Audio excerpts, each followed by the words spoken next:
Nung nakaraang scrimmage ng Team USA, kasali kasi doon sa team select si Jalen Green. Dito kasi siya pinuri ng managing director ng Team USA at yun ay si Grant Hill. Talented player di umano si Green at unang niyang beses nakita in person sa game or training si Jalen Green. So maalala nyo dati yung ginawa kong episode tungkol nga kay Trae Young na yung mismong Team USA ang pumipili kung sino ang isasama nila sa lineup. So kalimitan din ang nangyayari, yung napili sa select team, yun din ang sinasama sa next batch ng mga player para sa international tournament.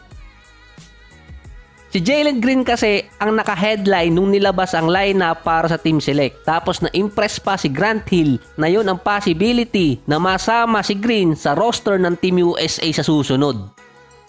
Sinutdown na rin kasi ni Jalen Green na makakapaglaro pa siya sa Gilas, Pilipinas bilang local dahil nga naging member na siya ng Team USA.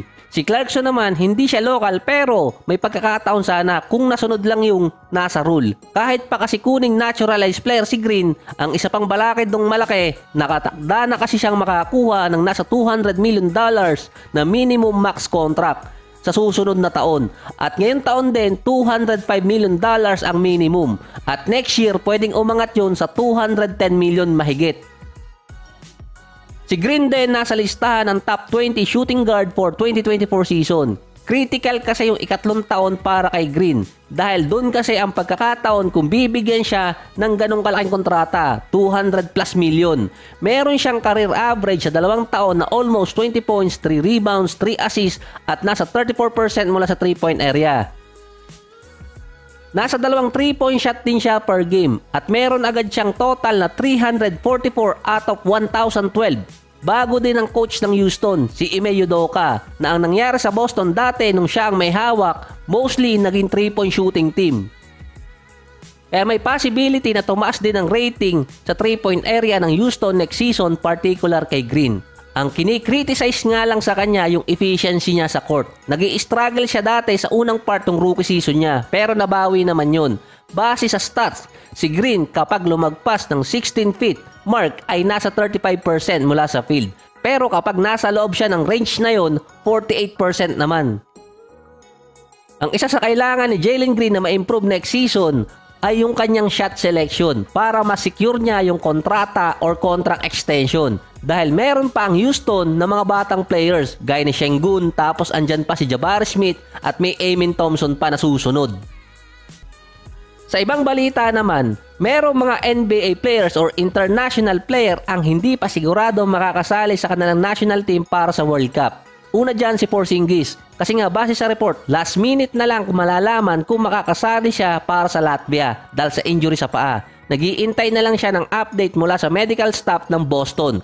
Sa side naman ng Celtics, kakakuha pa lang nila kay Porzingis at meron pang contract extension. Malaking risk yun para sa Boston. Kung maalala nyo pa si Danilo Gallinari na injured pa last season after niyang pumirma ng kontrata sa Boston na nagkaroon siya ng torn ACL injury after niyang maglaro sa FIBA. Buong season din siyang hindi nakalaro sa Boston. Kay Kristaps naman, meron pa siyang existing injury. Si Corey Joseph naman ng Golden State hindi na rin maglalaro sa Team Canada dahil sa injury sa likod. Si Giannis, nasa report, doubtful pa para sa World Cup dahil sa leg injury. Base kasi sa Bucks management, kapag hindi 100% na healthy si Giannis, hindi nila papayagang maglaro sa World Cup. Si Nikola Jokic, ni-report na to dati na hindi siya maglalaro para sa Serbia dahil sa fatigue nung nakaraang season. Magpapahinga muna si Jokic ngayong off-season at nag-i-enjoy pa siya sa karera ng mga kabayo. Makikita mo pa dati, mas nag-enjoy pa siya sa pagkapanalo sa racing ng kabayo kesa nanalo siya ng championship. So para kay Jokic, kabayo muna bago FIBA. Pero kahit si Jamal Murray ganun din ang status.